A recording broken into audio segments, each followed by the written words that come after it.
Hello, hello. Good morning. Happy Thursday, November 20th, 2025. Welcome to another episode of the TMI show, the Ted Manila Information Show. And there's our buddy Ted, right in the nick of time. TMI for short, Ted Manila Information Show, the Ted Rall, the Manila Chan, where we bring you way too much information, sometimes some personal information that you may not have ever wanted to know about either one of us. Uh, Certainly not. but but we appreciate you being here for that too. We're live Monday through Friday at 10 a.m. Eastern Time. Please be sure to smash that like button, that thumbs up, the share, the subscribe, all of that. If you're in the position to do so, you can, I believe, producer Robbie, it's $5 thumbs up. Is that right? To join TMI as a monthly subscriber. Yesterday, we picked up a new subscriber, Blake. I think Blake said they are in Arizona. So we're spread out, Ted. We've got like people from all 50 states joining us. That's kind of cool. We also So need the territories. We need the Marianas we Islands, do. American We Virgin do. Islands, Guam. We Collect them do. all. Can we collect some Puerto Ricans in the house, please? Absolutely. If you're there, please. We would Yep. love for you to chime in. I haven't seen any Puerto Ricans commenting. I've seen people in Greece commenting. Mm-hmm. That's Well, they say like Greece is the Puerto Rico of Europe. Is it really? I mean, not They have good factually, color. but- They get good tans there, though, Ted. So Well, I mean, yeah. I mean, look, those are both places that if you said that I was going to be exiled to and would never be allowed to leave, I'd be like, that could be a lot worse. it's like, okay, you're just like, All right. yeah, all right. Okay. All I right. could do that too. Yeah, I'm fine. Yeah, now that I think of it, yeah. Oh, yes, please. Oh my God, Kim Guilfoyle is exiled. After she and Don That's Jr. true. broke up, she's exiled to Greece. But what kind of punishment is that for breaking up with a Trump? It's a reward. Right? Like, Yeah. I don't know. She broke up with Don Jr. and now she's in Greece, like ambassador to Greece. All right. Before we get to all It's a pretty sweet gig. You can only imagine the house too for the Greek ambassador to Athens. Jesus, you know it's spectacular. Can you imagine the food she's getting? Ugh, No, it's got to be crazy. Yeah. God. And if she wants to avail herself of cute, Greek men. Yeah. It's hot and That's cold true. running Greek men, That's true. That's true. I mean, she does like younger men. Right? Whether people know it or not. Don Jr. was, I think, like 10-ish years younger. So she was a little bit of a cougar. Wow.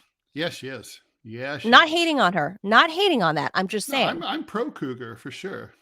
Yeah, I'm not hating on that at all. Just saying. It's a matter of fact that she is like 10-ish years older. The ex-wife of Gavin Newsom. The first wife. By the way, we want to thank Ray 2020, who just gifted a subscription to the TMI show. Ah, Ray is always so generous. Thank you, Ray, generous. for sharing with the Rumble crowd. You're always super kind and generous. Thank you, Ray. So before we get to all the planned news, I just want to get to some happenings today real quickly, Ted. Happening today right here in DC. I don't know when you're going to get dressed and get down here ASAP, but it's Dick Cheney's funeral at the National Cathedral. Well, I didn't want to say this, but I'm going to be delivering the eulogy. And Ted, I don't know. Are you going to fight it out with W, because W is scheduled to have? Are you the surprise? Well, the funeral is going to be eulogy. The funeral should, from my understanding, it's going to be taking place at the municipal dump, and we're just going to drop that corpse into a pile of toxic waste, and then we're all going to take big brown shits all over it, and and then we're going to like puke on it. Then we're going to have some Iraqis come over and take a piss. And yeah. Or some Afghans that, because we got a lot of them here in Northern Virginia. But I'm kind of concerned if it's held, if the service is held during daylight, if a beam of the sun touches him, he may burn up like a vampire. Even though I'm not a vampire expert like you are, I did know that. I'm aware enough of vampire culture that if sun touches him, he could shrivel up or turn into smoke or something. Also, if there's any crucifixes anywhere in the Washington area, like on top of a church, they have to be covered. Otherwise, he could also explode. Well, all the cameras where they're supposedly holding his services this afternoon at the National Cathedral, Ted, where all the bigwigs have their going away party. By the way, Donald Trump and Vice President Vance were not invited to the Cheney Memorial Service. Yeah, of course not. But 1,000 plus guests are expected. To say. I mean, I gotta say, I understand they didn't. Joe Biden's going to be there. All the four. Joe Biden won't even know that he's there. I know, but his body will be there. Biden's physical shell will be there. True. Yes, I'm just saying. So technically, Ted, Joe Biden is living. So the 4 remaining living ex-Veeps will be in attendance. So only at funerals do we ever see Dan Quayle pop up. Oh, do you think? Oh, he will be there. Yeah, what Dan Quayle's been up to. Is he like a professor of poli-sci at Indiana University or some shit like that? I don't know. I think so. I think that sounds right. But two factoids. I mean, so one thing I actually like about Dan Quayle, I didn't like him as vice president because he was, what's the word, a tard. But forgettable. I like the fact that before January 6th, Pence called Quayle because Trump had asked Pence, please don't certify the results of the election on January 6th, 2021. And Pence Pence didn't really know if he had any leeway or authorization under the Constitution to not just rubber stamp the Electoral College results. So he called his fellow Indianan and former vice president who had to perform the same duty as vice president, Dan Quayle. Oh, right. And so he called Quayle, and Quayle said, in no uncertain terms, you don't have any flexibility. You're just there to rubber stamp. You can't not certify it. Like, you count it and you say, hey, okay, and that's it. And so the other thing about Quayle is Quayle became a spokesperson for deep vein thrombosis, not in favor of deep vein thrombosis, but to educate people about it, and because he got it from flying a lot in cramped seats. I think I heard that. Is he tall? I don't know the answer to that. Because I know that you always complain about cramped seating, and because you're tall. But I don't know because I'm fairly small. Oh, so. It's so rough. I think if you're over 5'10", you're going to be uncomfortable. Yeah, I would say so. Is Dan Quayle then? I'm trying to compare him to Bush 1. Philip Blair. Bush yes, 1, I'm into vampire lore a lot. He said that he had a cool vampire dream a couple of nights ago about a university's lycanthropy studies department. That's actually a great plot for like a TV show. What? Like having a university, like having a vampire studies department. A vampire studies? That could be something. Yeah. Look, if God knows, if you guys pay attention enough, Ted and I always complain. Well, they do. Yeah, I'm so over the werewolf thing. Like, even in the 80s when Michael J. Fox did Teen Wolf, like, that was enough. We don't need any more. Yeah, but American Werewolf in London is cool. John Landis film. But after that, like the whole like Twilight saga or whatever. Well, werewolves are just not as interesting as weird as vampires. Not into that. But if you do the vampire university angle, that could be something. Vampire you. That could be something. I feel like there's something. Look, you and I always complain about how uncreative Hollywood has become, and that's why the box office stinks. Because that's not untrue, because it is true. Hollywood sucks. Like, no one's coming up with anything interesting, and they're doing AI everything, and that's like that underscores how deeply uncreative Hollywood actually is now. So true. Yeah, it's you're totally right. So there you go. Anyway, one more thing we're watching, Ted, because this is my thing. I'm not into vampires, but I'm into this. I'm on volcano watch in Indonesia. Mount Semeru. Volcanologist. Mount Semeru on Java Island erupted bigly sending clouds of ash 2 kilometers into the sky this morning.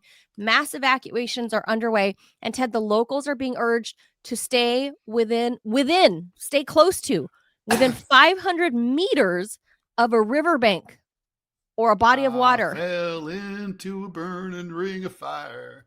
They say, the alert says to, quote, avoid an expansion of hot clouds and lava flows. I find like that's always good advice.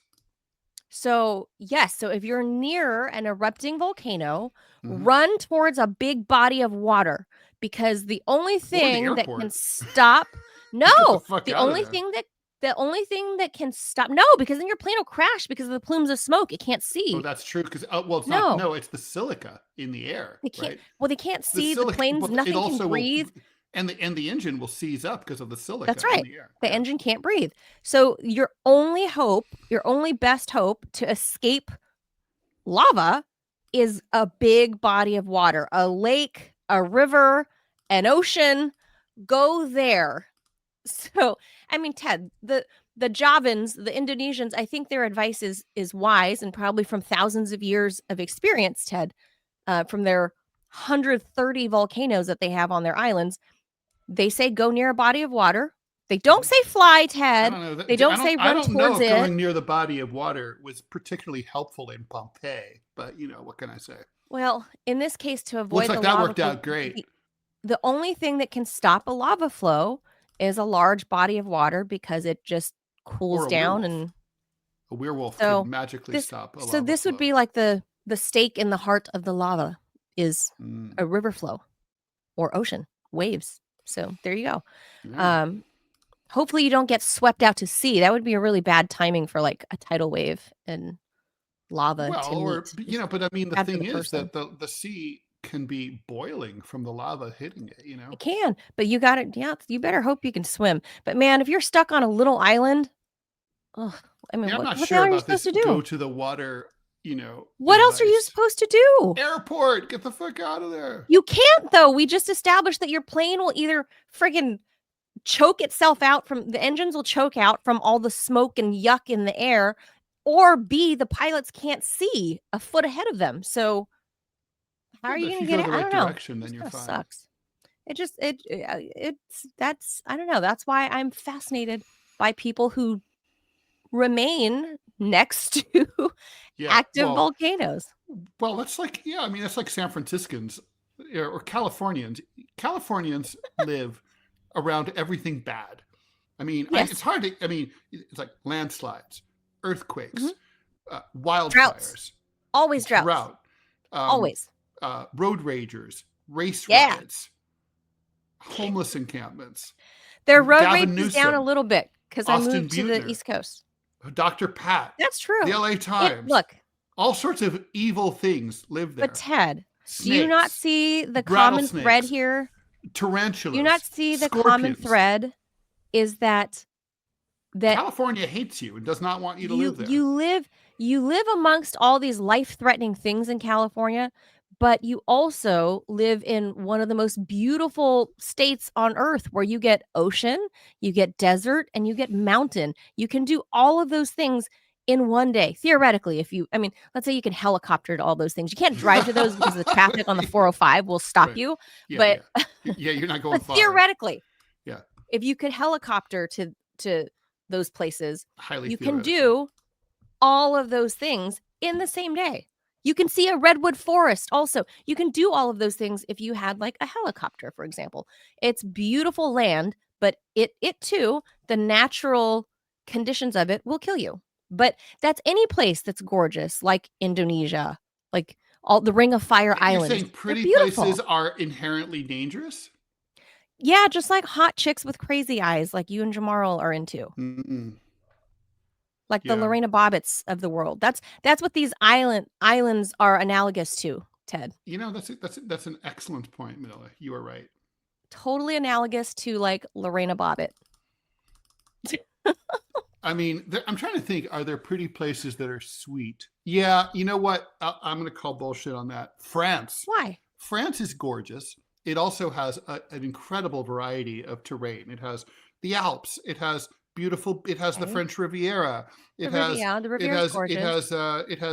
It has beautiful rolling plains. I mean, Okay, it but that's really one has place. I'll agree. it I has everything, love and it's not the south dangerous. of France. I mean, your biggest danger is that you're going to eat and drink like incredibly well for a reasonable price, and you're going to lose weight. It's Robbie amazing. says it has It's too the many best migrants. place in the world.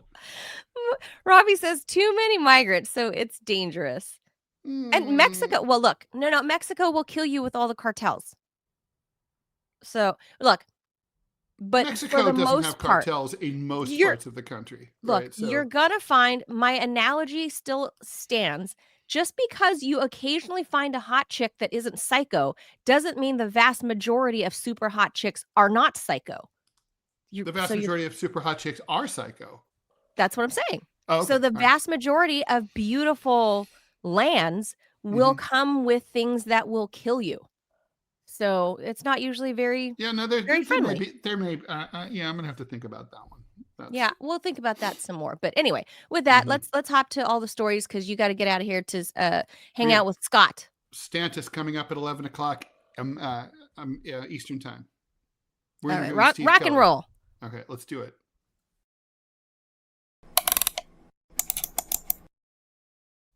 This one's yours. First up, first scheduled story of the day is about James Comey, which is, so there's a lot of irony here, Ted. So the DOJ Speaking lawyers of someone revealed who probably can't fly coach. Oh, well, I mean, he's 6'5" gigantic. or 6'6" or something? No, he's like 6'7", 6'8" maybe. Christ. He's horrible. huge because Feel sorry for I him. chased him down to try to get get an interview, well, at least a soundbite out of him. Did you need a and ladder? I was like literally stuck my arm That's up amazing. with my microphone, not like a slight up like I would normally do. It was up, like fully up. Yeah. With a microphone. I understand the concept of up. full up. Yeah, super tall guy. And not skinny, he's a big man. So DOJ lawyers revealed yesterday that they never presented a revised indictment against the former FBI Director James Comey to a full grand jury. An unusual error. It's a procedural fuck up that threatens to derail the entire government's case against him.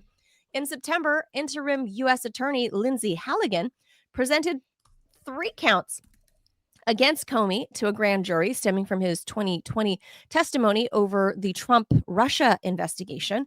The grand jury rejected one false statement charge, but voted to indict on the other 2.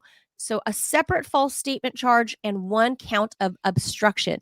However, instead of presenting a revised 2-count indictment to the grand jury for approval, Ms. Halligan revealed yesterday that, whoops, she presented the updated charging document only to the foreperson who then signed it. So this is how it got moved along. Comey was indicted on September 25th, days before the statute of limitations was set to expire. The case relates to his denying having authorized anyone at the FBI to serve as an anonymous source to news reports. So you guys know how I feel about this. Anything having to do with this whole Russiagate collusion crap, because I lived through it firsthand for all of these years. And Comey, no wonder he would never give me a comment, obviously, because I have to self-identify, right? That at the time I was working for RT, he was not going to talk to me, obviously. So I should have known right then and there frankly, that there was something. He should have. I mean, I think it's really wrong for public officials to pick and choose who they talk to. I mean, if you're from fucking OAN or fucking, whatever, something you don't like, whatever, a reporter's a reporter. You should have to answer their questions, Yeah, I know, but never. He would never. If the LA Times asked me a question and I was an elected official, even though I don't care for that publication, I would still answer their questions. Although, to be fair to James Comey, Ted, maybe he didn't hear me because I'm way down here and I hear something. It's like I hear something down by my knees. I wonder what that is. I hear a little squeaking sound.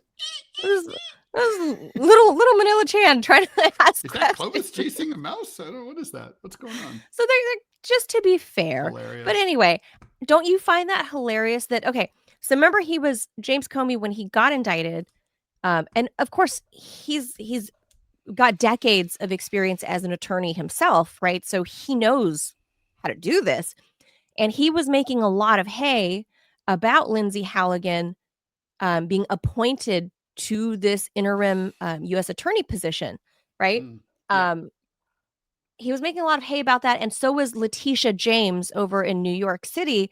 Um, she kind of bandwagoned what Comey was saying about the like, I don't know if they're calling it illegal necessarily, but they're saying it's not done right. The U.S. attorney, the interim appointment of Halligan. To say the least. I mean, So look, Halligan does not know how to do law, apparently. Right. I she's mean, pretty so though, Ted. what people don't really understand, who, like, I had an intimate education about this matter when I was forced by an asshole judge who we will call Right. Joseph Kalin, because his name was Joseph Kalin, that piece of shit who I hope dies horribly like Dick Cheney.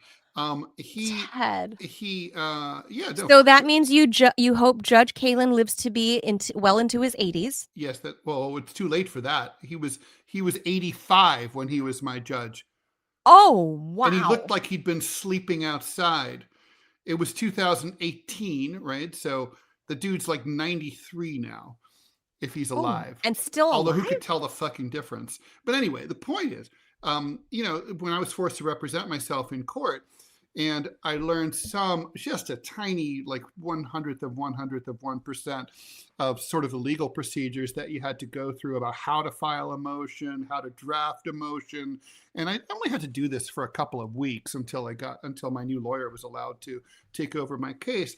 But the point is, the law is less about knowing the law. It's more about knowing the minutia of these procedures, of like what has to be filed when and how and what the format has to be and all that. And there's, it's excruciatingly detailed. And by all accounts, Halligan just simply doesn't know her job. She doesn't know how to do it. I'm not making any statement at all about her intellect, but she does not, and I don't know, but she just literally clearly doesn't know how to prosecute any case at all. I don't think she was a prosecutor. I think she was like one of the attorneys you never see that stays like in the firm and does. Yeah, and I don't think she has any kind of like a contract lawyer. Yeah, I don't think she has any courtroom experience whatsoever. None. And this is so the thing is, this would be a foolish move if she was prosecuting, a shoplifter. But this is a really high-profile federal case against like a former high-ranking official, that the director. And you of only the get FBI. one bite at the apple, right? Like you only get one bite at the apple. They're gonna have to dig up something else. And the thing about judges is, man, they're tyrants. They're in their courtroom, and anything that reeks of wasting their time, even though they waste they're like all about wasting your time. But like basically they get so pissed if you don't know what the fuck you're doing. They get rip shit. This case is dead, Manila. It's deader than a fucking doornail. So. Comey can be right now. I think so. I know it's only 10:27 a.m. local time on the East Coast here, but he should be already like working on his third, margarita of the day, because he's got to be working on his ha-ha book at this point. Yeah, as much as I'd like to see him get dragged through the mud, he is a smart dude. He deserves it. He deserves being dragged through the mud. However, he's a smart dude and a highly experienced attorney, and he knew that there was something there, and they found it. They found it. He and his team found it. The procedural fuck up that can derail the entire federal case. Well, he didn't find anything. I mean, it was a gift. I mean, Manila, it was just like, that's true. We've decided to commit legal suicide here. You're welcome. I mean, you almost have to wonder. I mean, here's the thing. Donald Trump, correct me if I'm wrong, Manila, but I'm under the impression that he may have some experience with courts and lawyers, like a little bit, right? I mean, Yeah. okay, This now is and then, like, you know, and incredible. he has sued over 1,000 people over the years. Really? Well, Yeah, I mean, over 1,000. He's been geez, in that's a lot. thousands of cases as a defendant or a plaintiff. It's a He's lot. hired, who knows? I'm going to say hundreds of attorneys. I mean, look, the guy knows lawyers. Okay, so Why did you pick her? yeah, like I have to almost say, Donald, Like, why this lady? did you decide? Did you decide to just? Are you Shoeless Joe Jackson here? Did you Right. decide to throw this case? I would ask him that. I'd be like, I don't Yeah, like, why believe did you you made this mistake. I don't think you're this stupid. I don't think it's possible. Right, like, who told you to put Lindsay Halligan in that seat? Like, Don't you think it's like they're throwing the case? It's on purpose. it's so The it's fix is so in. comically bad.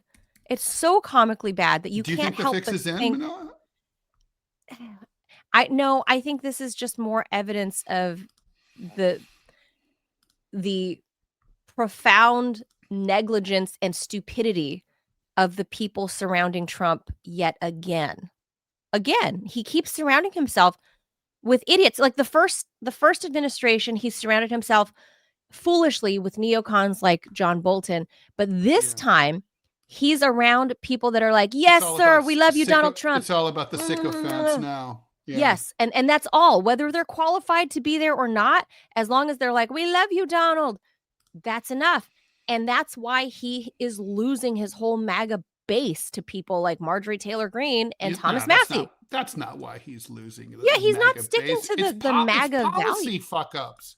Well, it's a combination of all of those things. He's not sticking to what he was campaigning on, and he keeps surrounding himself with idiots. Because you and I know, Ted, he's, whether we like him or not, he's a as a person, he's a shrewd businessman, and for sure, a very he's a shrewd wheeler and dealer. politician more than he's a shrewd businessman. And he's got fantastic instincts when it comes to the media. He knows how to work the media. Mm-hmm. He knows how to work the camera. He knows how to work and manipulate the media cycle like nobody else I've ever seen, Ted. Like, there's no celebrity and no politician that I've ever seen that could control the winds of media like Donald Trump. How he got manipulated to have these idiots around him, I don't know. So how he picked, manipulated. I don't know. How does It's Lindsay a Halligan choice, get right? this I mean, job? he hires people, and apparently in the Trump organization, he's pretty good at hiring people. So I just wonder if he just doesn't have access to maybe good people don't want to work for him, or maybe he doesn't recognize a good political person when he sees one, or he doesn't know how to find one, maybe. I don't know, but we'll leave that there and see if, by 5:00 Eastern, if the case is thrown out against James Comey. I'm betting 90%. What do you think? Oh, it's done. It's over. Like, James Comey knows it. It's over. C'est fini. Yeah. It's over. Somebody else better be, if they're smart, better be digging into other files and finding something else that they can try to indict him on. I'm sure there's a lot. You just got to look. By the way, about those volcanoes, Philip Blair on YouTube points out, we have our volcanoes here. Seattle has Rainier, Portland has Hood, Tokyo has Fuji, although that's not here. Don't forget Naples the super volcano. I've heard of Vesuvius. Don't forget the super volcano by Robbie, because Robbie's toast. Yeah, that's true. the Yosemite one, right? No. Isn't that a super volcano Yosemite too? has one. No. Yellowstone. Yellowstone is. Yeah. If that one goes up, I will get a good view of my impending doom, and I will sit on the tailgate of my truck and drink a Coke while I watch it come. There's nothing else to do. Well, there's nothing else to do. They said it'll be like dropping a nuclear bomb, right? If that Yellowstone like volcano, a bunch of them. Oh, it would end the entire North American continent. Yeah, I mean, it's like hundreds of nuclear bombs. Wait, would me and Ted feel the effects too, yes. or would it? I thought it would stop more or less around Ohio. Well, the problem is that you need this stuff called food, right? Yeah, but I mean, I didn't the think ash cloud goes. what it would do. Everything what goes it would dark. do is that it would wipe out all of the agriculture in the west and the middle part of the country. Good grief. And depending on how severe it is, what would happen is that it would trigger a nuclear winter.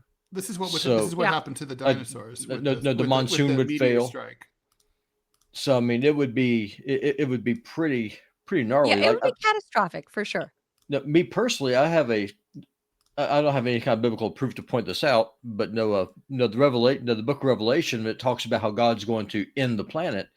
It sounds an awful lot like a super volcano, just opening up the pits of hell. The locusts from hell will come out.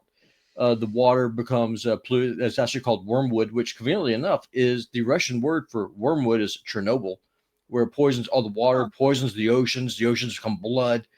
I mean, it sounds like a super volcanic eruption to me. So I think that we're going to get a firsthand view. Well, yeah. Would you go out instantly and Ted and I would die slowly because of our food supply? Would you be just... No, I wouldn't die instantly because I'm far enough away and I've also got mountains around me. So no, it would be, it would, well, if I'm lucky, it'll happen during the wintertime. So that way we'll just freeze. It gets like 60 below zero here. Yeah, freezing to death is not the worst thing. You kind of like... just go to sleep. Yeah, you become... Really? Yeah, you just go to sleep. You go to sleep, you don't wake up. Hypothermia, it makes you sluggish. Oh, so between freezing, burning, or drowning, freezing is the best? Well, freezing's definitely is the right Well, move. drowning's fastest. I mean, you have the initial you have the fear, you have a couple of moments of pain, just take a couple of deep breaths and you're done. Freezing, you just get really cold till you don't, then you just turn numb and then you go to sleep. And then you just never wake up. That's what happens to the migrants here. Burning for sure would suck. For sure. Well, you would die of smoke inhalation first, I think. Well, not die. Maybe you would pass out. No, it would just depend. But I mean, the big problem is like all the ash and stuff. It turns into concrete whenever it rains because the ash is not really ash. It's rock. And so then if it rains, then it just, that's why Pompeii, that's how it was preserved. It collapsed the pumice, it collapsed the roof, and then it just turned into like cement, and it just preserved everything. Mm-hmm. Yeah, that's right. Well, so yeah, there's our I'm always on that volcano. I've been there. It's amazing. If you haven't gone there, it's really worth checking out. It's super volcano. Herculaneum's actually better. It's on the other side of the mountain, but from the same exact event. Yeah. And did you go to the boat dock where all the bodies were discovered? I did. And there's a museum too where they show like the casts of the bodies, and then there's also the my favorite part was they found a wine store, and the wine was still preserved inside the wine gourds. I wonder if anyone drank any of it. Apparently, like you probably turns to vinegar by then. Oh, after 2,000 years, I would think. Yeah. Not to mention, it wasn't exactly stored under ideal conditions. No, one of my favorite volcanoes. We got to move on. Last comment. No, listen. No, yes, we do. We got to go at 11. We got to go. Santorini, that big volcano in Greece, there in the Aegean Sea, that triggered the Minoan apocalypse.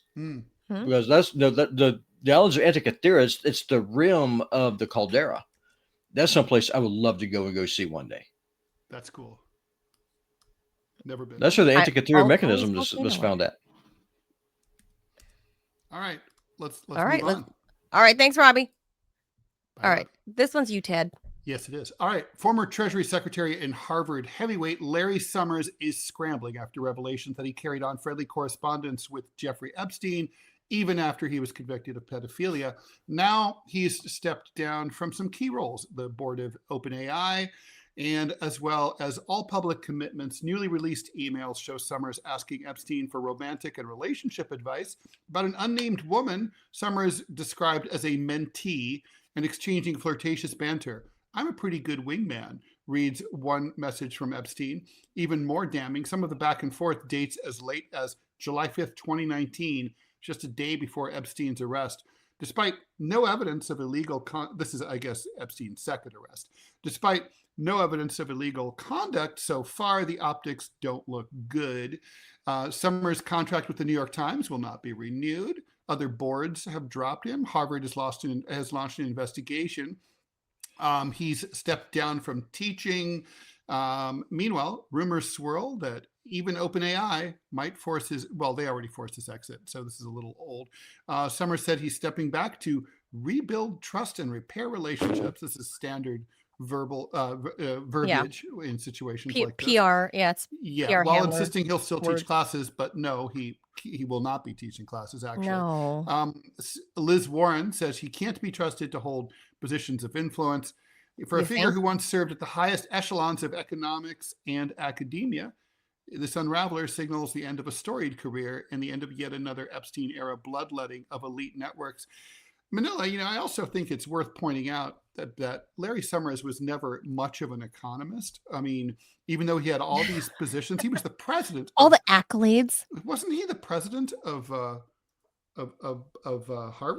or Boston Yes, University? he was the president of Harvard. He was a key special economic advisor to Obama. He was often wrong about economic predictions and analysis. Right. But Ted, everyone in DC did not see fails 2008, 2009 coming at all. Right? You fail up in DC, Ted. If you're anybody with any sense and academia, ability, apparently, and you will lose in DC. Most notably, he famously said, not once, not twice, but repeatedly, that women can't do math or science because they're dumb. Did he say that? Yeah, he did say that, and I think it's kind of like so okay, a lot of women, including women who work at Harvard, can say different than that. Marie Curie wasn't exactly a dingus. I mean, it's kind of like, and the sexism doesn't bother me as much as the stupidity. I mean, if that's the case, is there any wonder why he would go ask a perv like Jeffrey Epstein about how to talk to women, especially a mentee? You're fucking mentoring somebody and you want to hit on her? Yeah, gross. What a disgusting pig. Well, not to mention, it's just like, even if it's not disgusting, it's against the rules.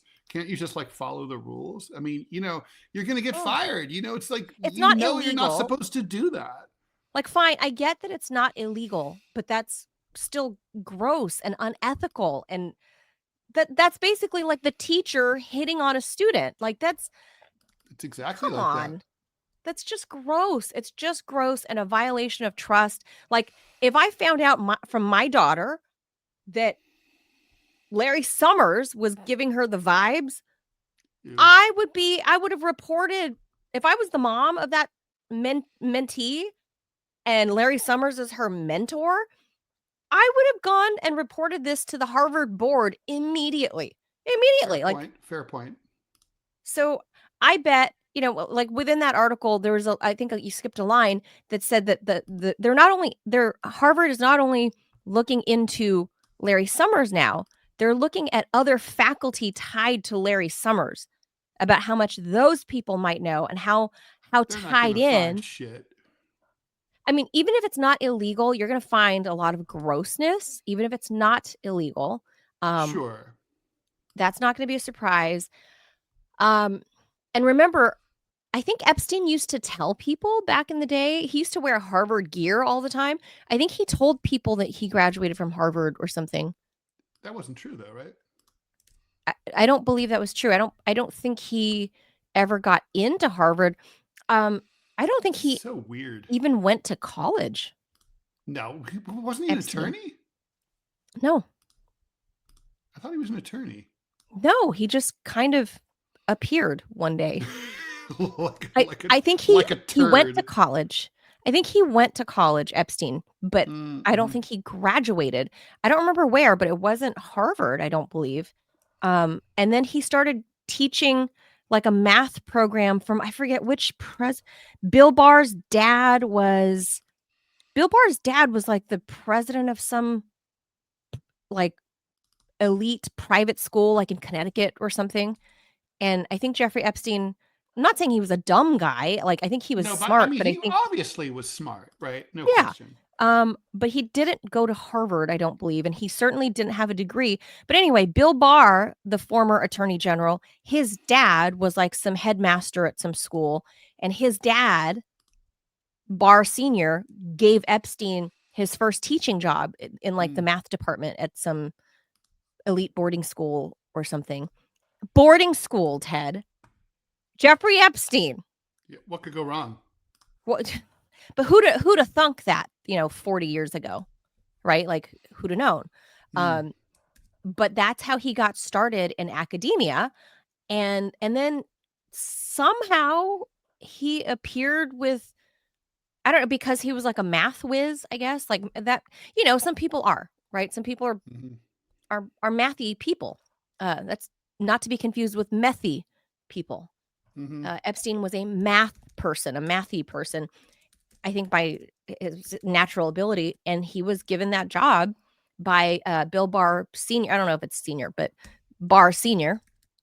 And somehow his finances grew from there, Ted, and nobody can explain.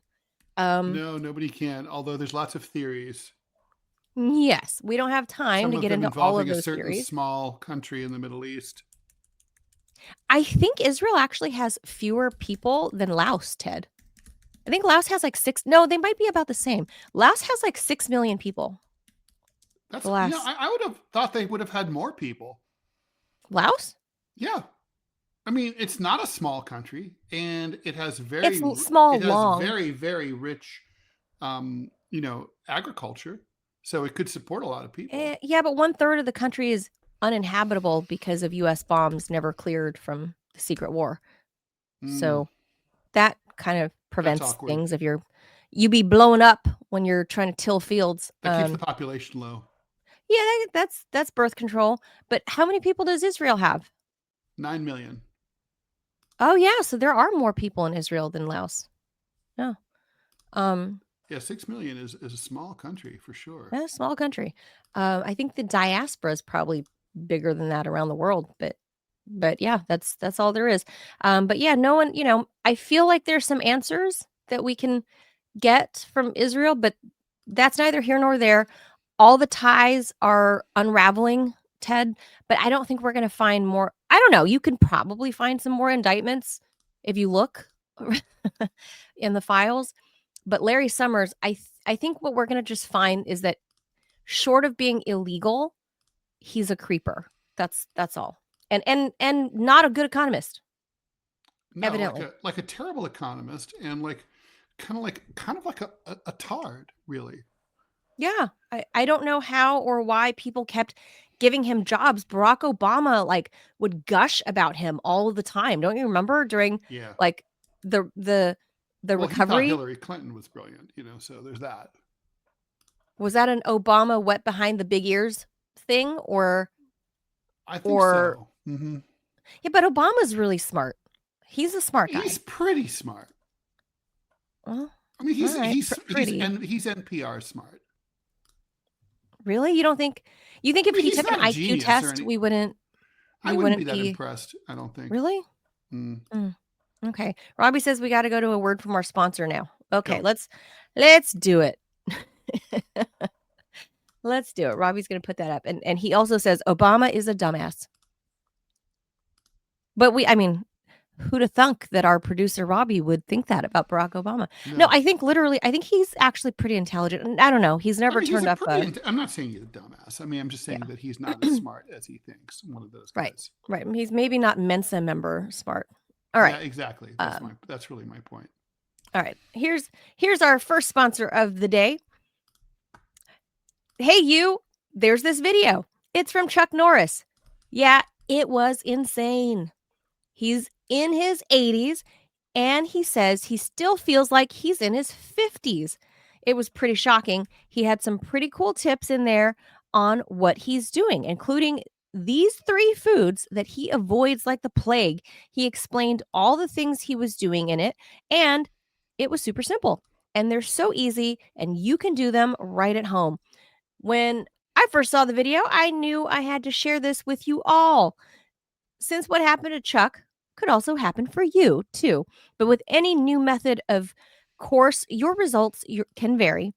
But the video is definitely worth checking out. Watch his method now by clicking that link in the chat or scanning that QR code on your screen. You won't believe how simple it is. And certainly, Barack Obama is not an ass kicker like old Chuck Norris. Just saying. No, that's certainly true. Just saying. All right. Oh, speaking of health, perfect timing for the Chuck Norris health thing. Perfect timing. Okay. So when you eat could be just as important as what you eat for heart health, Ted. It turns out that breakfast isn't just the most important meal, it might also be a timing ace for your heart. A new French study, of more than 103,000 adults. That's a pretty big study, Ted. That's a big 103,000 study. adults. Yep. So this might have some gravitas to it. That's a big study. 103,000 adults found that eating your first or last meal too late in the day might raise your risk of cardiovascular trouble. Here's what the numbers show. Each hour you delay breakfast corresponds to about a 6% higher risk of cardiovascular disease. And dinner after 9 p.m., which is odd because the Europeans all have dinner after 9 p.m., that was linked to a 28% higher risk of cerebrovascular disease, stuff like strokes, compared to those who ate dinner by 8 p.m. The effects were particularly strong among women. Why the timing matters. Your body runs on a circadian clock that regulates hormones, blood pressure, metabolism, and insulin sensitivity. Skip breakfast or eat dinner too late, and you mess up that rhythm. You might burn fewer calories, handle insulin more poorly, and burn your internal wiring out. Eating a late dinner can clash with melatonin production. That's the hormone that tells you, like time for Betty bye. Making your whole body less capable of handling the meal. Meanwhile, a late breakfast means your metabolism already woke up and is waiting for fuel. Delay it, you throw it all off. So the main takeaway, aim to eat breakfast early, ideally soon after waking, and wrap up dinner early in the evening. Give your body time to fast overnight and reset. Combine this with a Mediterranean-style diet, richer in fruits, vegetables, whole grains, and fish, and you're playing defense on the heart disease front. The study is still observational, not causative. So I guess causal. I don't know if the Europeans say that, but in a world where heart disease remains, in a world where heart disease, like at least in the U.S., remains the leading killer, the takeaway is simple. Timing counts. Eat earlier, eat faster, and give your heart a better shot at staying stronger. If it was like 2,000 or 3,000 people, I might be like, it's different, because different people, different whatever. But the sheer fact that they studied 103,000 participants, that's maybe there's something there. So you wake up and you got to eat right away is basically what it's saying. And then don't eat after 8 p.m. Well, the French eat early. They don't eat a lot. They eat a typical classic French breakfast is croissant or bread with butter and jam, and a cafe au lait, and maybe some fruit, and that's about it. They don't do eggs or anything like that in the morning. But like right away is But they do it right away. It's like, you basically you get coffee and you have that croissant right away, right? And so you could eat it fast because there's not much to it. The French aren't like the Italians. The Italians eat like really late, like like 11 o'clock at 11:30 at night. They start eating. So I don't know. I mean, what the lifespan of Italians is. I mean, they're certainly having a good time while they're alive. But we only have 8 minutes left, and we have one more story left. Thank you very much for Angela Falala for the $5, by the way. Yes, thank you for the donation. In Dubai, people wouldn't have dinner until like 10 p.m. Yeah. I don't think they live a long time, those Arabs. I don't think so. Even in like first world Dubai, especially with all that Taco Bell and stuff that they like out there, KFC, all the Yum brands. All right, one last story. This one's a juicy one. Yeah. So Kevin Spacey shocked Hollywood by admitting that he's literally homeless, drifting between hotels and Airbnbs due to his legal bills and not working. Spacey's career, of course, went to shit after Me Too in 2017 and sexual misconduct allegations, despite a 2023 UK acquittal and a dismissed U.S. civil suit, and pretty much the fact that he's been exonerated. I mean, really, he wasn't guilty. The damage was done, and it cost him everything. In a rare interview, he said that his Baltimore home was auctioned off as he struggled to cover his costs. I've had very little coming in and everything's going out. He said at 66, he's calling himself a nomad in his own country. I'm living in hotels. I'm living in Airbnbs. I literally have no home. He wants back in, but the road is rocky. Emerging indie roles in a variety show in Cyprus haven't reignited the blaze. He says one call from a director like Scorsese or Tarantino could change everything, but so far, crickets. Meanwhile, advisors are urging him to stay off the grid. The star now dodges questions about Ivy League affiliate ties and his controversial Buckingham Palace photo with Epstein associate Ghislaine Maxwell. The stage where he once uttered, "I'm the king of the world," is now a mattress in limbo. How poetic. He says he's rebuilding trust and biding his time. But as one pundit said, he's trying to cash in his comeback check against a backdrop of ruins. For a man who dominated showbiz, his unraveling may be his ultimate role: victim, outcast, and cautionary tale. Cautionary tale we should about get him what? as a guest. He was innocent.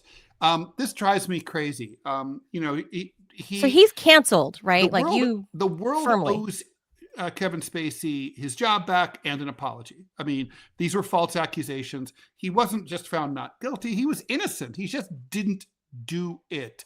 And so, by the way, I have a Kevin Spacey story. When all this shit was happening, I popped into an Asian grocery on Long Island. And I was looking Asian grocery. And I was looking for dried Chinese mushrooms, and I asked someone at the counter at the cashier where they were, and I hear this very familiar voice behind me, dripping with contempt and a southern drawl, say like, "You do realize, don't you, that they have fresh shiitake mushrooms?" And I look around and there's Kevin Spacey, who's like been hiding out at this time, right? And I'm like, oh my God, I know where Kevin Spacey is. So I go out to the parking lot, I fire up Twitter, and I'm about to say, guess what? Then I thought, don't rat the man out. He's going through a hard time. He hadn't been exonerated yet. But I was like, leave the man alone. He needs to hide, respect the man's privacy. So I didn't. And, I'm really, that's always the right move. Just shut the fuck up. But anyway, the point is, it was just a funny thing. I'm mad on behalf of Kevin Spacey. He just didn't deserve this. And, it would be nice to have some director with some balls who doesn't really owe any explanations, just say like, okay, I'm going to have Kevin fucking Spacey. Come on. Now's the time we sink our teeth in and exploit it and say, Kevin, you want in on the TMI show or what? Yeah. Kevin Spacey, you have an open invitation to the TMI show. I'm a big fan. I think too. He's one of America's greatest actors. No question. Without question. He's wow. Just question. What a tremendous talent. What a tremendous talent. He's a beast. Yeah. Tremendously talented man. I don't care about his sexual preferences. I don't care. But it seems like it's all legal. It seems like it's all legal. However, one of a celebrity, big name, Guy Pearce, says that on the set of LA Confidential, I was reading before that he said that Kevin was handsy. Nothing illegal, but Guy Pearce says that Kevin was, made work life on set kind of uncomfortable. Mm-hmm. But nothing illegal happened. So, right. I guess there's a lot of that. But I can tell you from having dabbled in Hollywood, there's a lot of that from some big names. And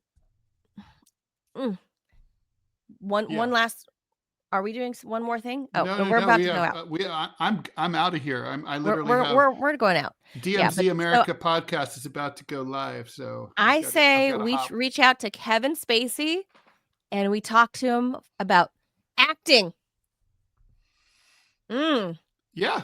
Well, producer we Robbie, do our version of the Actor's Studio. I'm not even kidding. Producer Robbie, tell producer Robbie. Good. So am I. Like, let's fucking get I don't believe in cancel culture, especially after you've been proven innocent. So I agree. I concur. So I would absolutely talk to him. All right, we'll leave that there. Thank you all for tuning in. We'll be back for a fun Friday, hopefully. Yay. If bad things around the world don't happen, like a super volcano erupting. Thank you for tuning in. Stay tuned for Ted and Scott Stantis for DMZ America. They're talking to... So we are editorial cartoonist Steve Kelly. You will want to check that out. He's a very interesting guy. Super duper. Adios, amigos. Stay tuned. Watch DMZ America podcast with Steve Kelly and Scott Stantis and Ted Rall. We'll see you soon. See you soon. Adios, amigos. Bye. Bye, Manila. Bye, Ted. Bye.